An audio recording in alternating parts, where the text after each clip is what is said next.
Telangana medical council తనిఖీల్లో నకిలీ డాక్టర్ల ఆగడాలు ఒక్కొక్కటి వెలుగులోకి వస్తున్నాయి. వచ్చీరాని ట్రీట్మెంట్ చేస్తూ ప్రజల ఆరోగ్యాలతో నకిలీ డాక్టర్లు చెలగాటమాడుతున్నారు. చిన్న చిన్న జబ్బుల కోసం వచ్చే వారికి సైతం నకిలీ డాక్టర్లు స్టెరాయిడ్స్, యాంటీబయాటిక్స్ ఇస్తున్నారని medical council for chairman doctor Srinivas అన్నారు. ఎలాంటి అనుమతులు లేకుండానే ఒకవైపు ట్రీట్మెంట్, మరోవైపు ఫార్మసీలు నడుపుతున్నారని సీనియర్ డాక్టర్ తెలిపారు. రాష్ట్రంలో నకిలీ డాక్టర్ల ఆగడాలకు చెక్ పెడుతున్న Telangana medical council vice chairman శ్రీనివాస్తో మా ప్రతినిధి విశాల్ ఫేస్ టు ఫేస్. నకిలీ వైద్యుల భరతం పడుతుంది తెలంగాణ మెడికల్ కౌన్సిల్. ట్రీట్మెంట్ కోసం వస్తే ప్రజల ప్రాణాలతో చెలగాటమాడుతున్నారు నకిలీ వైద్యులు.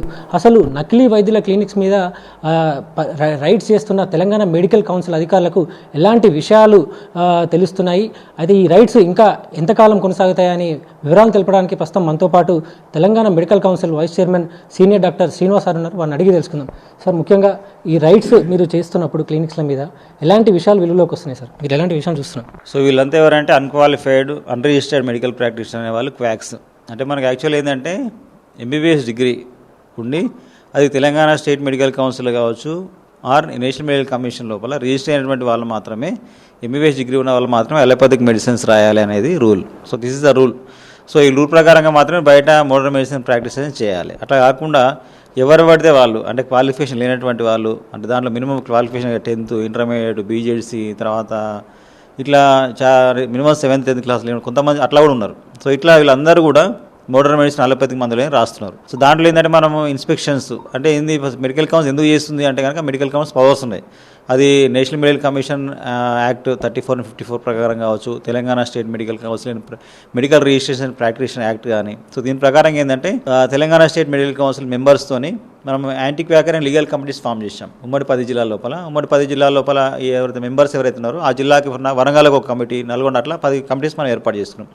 ఆ medical council anti Quaker legal committee members ఆ జిల్లా లోపల ఉన్నటువంటి క్లినిక్స్, అది హాస్పిటల్ కావచ్చు, క్లినిక్స్ కావచ్చు, వాటిని తనిఖీ చేసుకుని అక్కడ ప్రాక్టీస్ చేస్తుంది ఎవరు, అక్కడ మందులు రాస్తుంది క్వాలిఫైడ్ డాక్టర్ ఉన్నాడా, నకిలీ డాక్టర్ ఉన్నాడా, ఆయన క్వాలిఫికేషన్ ఏంది, ఆయన ఇస్తున్న మందులు ఏంది, దానిపైన పూర్తి స్థాయిలో మనం అక్కడ ఇన్స్పెక్షన్ చేసుకుని అక్కడ వాళ్ళు ఇస్తున్న మెడిసిన్స్, ప్రిస్క్రిప్షన్స్, అవి యాంటీబయాటిక్స్ అవి, తర్వాత అక్కడ ఉన్నటువంటి కార్టికోస్టెరాయిడ్స్ బాటిల్స్, ఇంజెక్షన్స్ కావచ్చు, వయల్స్ కానీ, తర్వాత అక్కడ ఏమైనా మైనర్ ప్రొసీజర్స్ ఉన్నాయా, అబార్షన్ పిల్స్ ఏమైనా ఇస్తుర్రా, తర్వాత వాళ్ళు ఇచ్చే మందుల లోపల ఏమైనా అనేటువంటి పైన మనం పూర్తిగా ఇన్స్పెక్షన్ చేసుకొని వాటిని మనం తీసుకొని విజిలెన్స్ ఆఫీసర్స్ మనకు ఉన్నారు. ఆర్ఎంపీ క్లినిక్ మీద మీరు ఇన్స్పెక్షన్ చేస్తున్నారు. సో ప్రజలకు కూడా అవగాహన పెరుగుతూ ఉంటుంది రోజు రోజుకి. సో మరోవైపు గవర్నమెంట్ పిహెచ్సీలు కానీ, బస్తీ దవాఖానాలు కానీ, ఇవేవి కూడా మనకి సాయంత్రం తర్వాత ఉండని పరిస్థితి. అట్లాంటప్పుడు అంటే గవర్నమెంట్ ఏ విధంగా, అంటే 24 hours నడిచే హాస్పిటల్ క్లినిక్స్ని ఏర్పాటు చేయాల్సిన అవసరం ఉంటుంది. అంటే ప్రజలు ఎక్కడో ఒక దగ్గర ట్రీట్మెంట్కి వెళ్ళాలి. సో ఇటు ప్రైవేటు లేక గవర్నమెంట్ లేక ప్రజలు ఇబ్బందులు పడే అవకాశం ఉంటుంది. ఎట్లా సార్? పూర్తి స్థాయిలో ఇప్పుడు హైదరాబాద్ ఉన్నది. హైదరాబాద్లో పూర్తి స్థాయిలో బస్సు దవాఖానాలు ఉన్నాయి. ఉస్మానియా గాంధీలో 24/7 రన్ అయ్యేటువంటి హాస్పిటల్స్ ఉన్నాయి. చాలా గవర్నమెంట్ హాస్పిటల్ లోపల 24/7 సేవలు నడుస్తున్నాయి. అట్లాంటి హైదరాబాద్లోనే మీరు గల్లీ గల్లీకి ఎందుకున్నాయి ఈ నకిలీ వైద్యులకి, ఆర్ఎంపీల క్లినిక్స్ ఎందుకున్నాయి?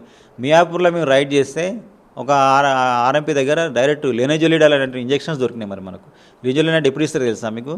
ఫస్ట్ చిన్న చిన్న యాంటీబయాటిక్స్ అన్నీ అయిపోయిన తర్వాత మళ్ళీ ఎంఆర్ఐసీలు, వ్యాంకోమైసిన్లు పనిచేయనప్పుడు లాస్ట్కి ఇచ్చే యాంటీబయాటిక్ లెనోజోలిడ్. అట్లాంటి యాంటీబయాటిక్స్ ఎందుకు క్వాక్స్ దగ్గర మీకున్నాయి? 30 ml bottles of dexamethasone injections ఎందుకుంటున్నాయి మీ దగ్గర? అంత హైర్ అండ్ అబార్షన్ కిట్స్ ఎందుకున్నాయి మీ దగ్గర? హైదరాబాద్ ఎందుకుంటున్నాయి? సో కాబట్టి ఏంటంటే మెయిన్గా మీరు గ్రామీణ ప్రాంతాల్లో కనుక ఆల్రెడీ మనకు ప్రైమరీ, సెకండరీ, టెరిషరీ లెవెల్ అనేది ఒక లెవెల్ ఆఫ్ ట్రీట్మెంట్ అనేది ఆల్రెడీ ఉంది.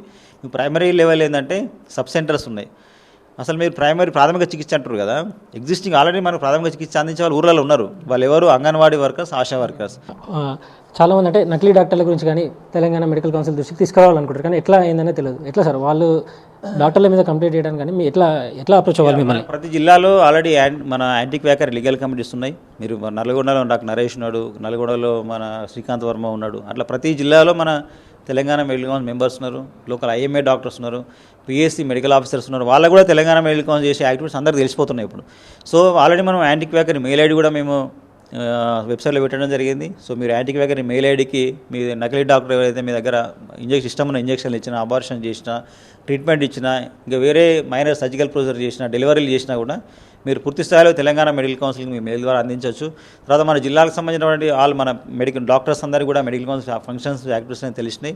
తర్వాత మన లోకల్ మెడికల్ కౌన్సిల్ మెంబర్స్ ఉన్నారు, లోకల్ మీరు క్వాలిఫైడ్ డాక్టర్స్ ఉన్నారు. వాళ్ళకి చెప్పినా వాళ్ళకి మనకు డైరెక్ట్ ఇప్పుడు యాక్సెస్ ఉంది కాబట్టి సో నేను తెలంగాణ ప్రజలకు విజ్ఞప్తి చేస్తున్నా, మీరు క్వాలిఫైడ్ డాక్టర్స్ ద్వారా మంచి వైద్యాన్ని తీసుకోండి, మీ ఆరోగ్యాన్ని మెరుగుపరచుకోండి. నకిలీ వైద్యుల దగ్గర వెళ్ళి వాళ్ళు ఇష్టమైనటువంటి యాంటీబయాటిక్స్ వేరే స్టిరాయిడ్స్ కానీ ఇంకా వేరే ప్రొసీజర్ ఏది కూడా చేయించుకోదని చెప్పి ఇది ప్రజల ఆరోగ్యాల పరిరక్షణ కోసమే తెలంగాణ మెడికల్ కౌన్సిల్ నకిలీ వైద్యుల క్లినిక్ల మీద ఇన్స్పెక్షన్ చేస్తుందని, అదేవిధంగా ప్రజలు కూడా సర్టిఫైడ్ అదేవిధంగా క్వాలిఫైడ్ డాక్టర్ల దగ్గరికే ట్రీట్మెంట్ కోసం వెళ్ళాలి. ఇక తమ ఏరియా పరిధిలో ఎవరైనా నకిలీ డాక్టర్లు ఉన్నట్లు కనుక ప్రజలకి తెలిస్తే తెలంగాణ మెడికల్ కౌన్సిల్ దృష్టికి తీసుకురావాలని కూడా Telangana medical council vice chairman senior doctor Srinivas అన్నారు. కెమెరామ్యాన్ అఖిల్తో విశాల్, స్వతంత్ర న్యూస్.